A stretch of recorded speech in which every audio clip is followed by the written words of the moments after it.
I just brought the kids to their mother, and I want to, in this Founder in Car series, I also want to tell you how you can teach your children entrepreneurship in a playful manner.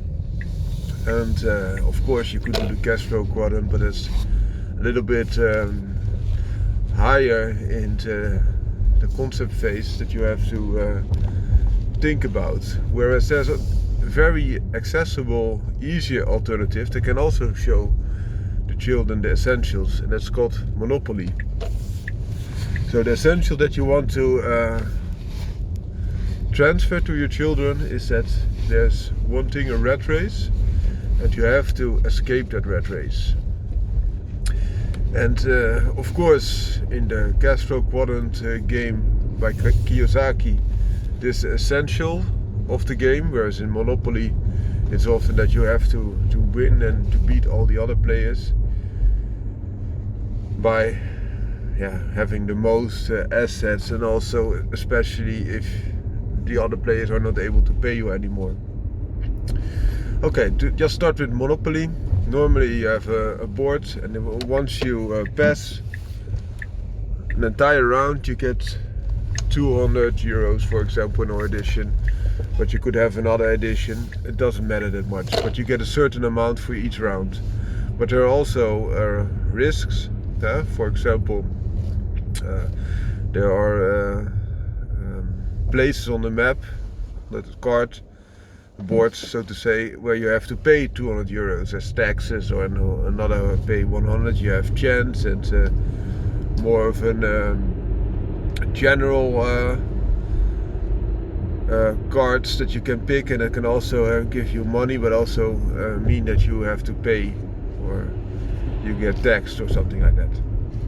So normally with a normal job also you work your 8 hours, you get your pay, but also there are some risk and some standard costs that you have to pay.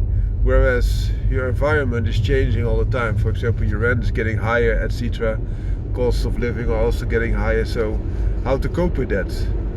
Like the cash flow quadrant, you have to have some side hustles, and in Monopoly you have to buy assets. For example, you have a lot of streets that you can buy, but also like stations or more of electric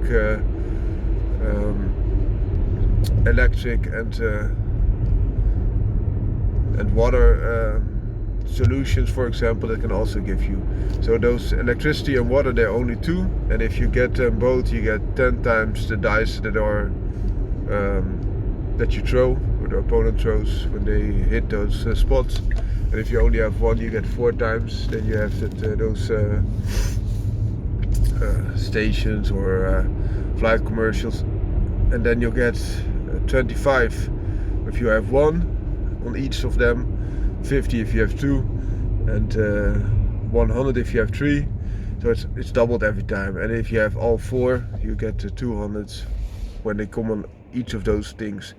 And those are quite accessible because you don't need to invest that much, and you don't have to build houses and hotels on them, but they still give a good proper cash flow. And this is especially important because there are 2 cards, and those cards prompt you to pay taxes for each house that you build and each hotel that you build as well. And the thing is, the biggest lesson in my opinion that Monopoly can teach your children is that even if something is costly or not paying that much dividend yet, if you are able to buy it, you should often just take it. And that's also what in real life, if there are assets that you can acquire, if possible, please acquire them. And why?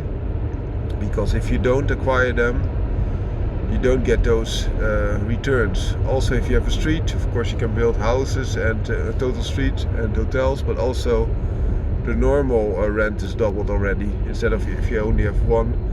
And if you have, for example, one of those bigger streets, and you have only one of the 3, you can still bargain with, for example, another player and to make it happen. And that can be very worthwhile to you.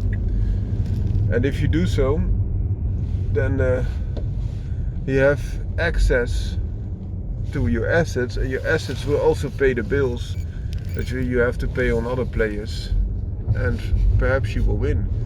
But the mindset to just act upon the opportunities, that's the most important lesson.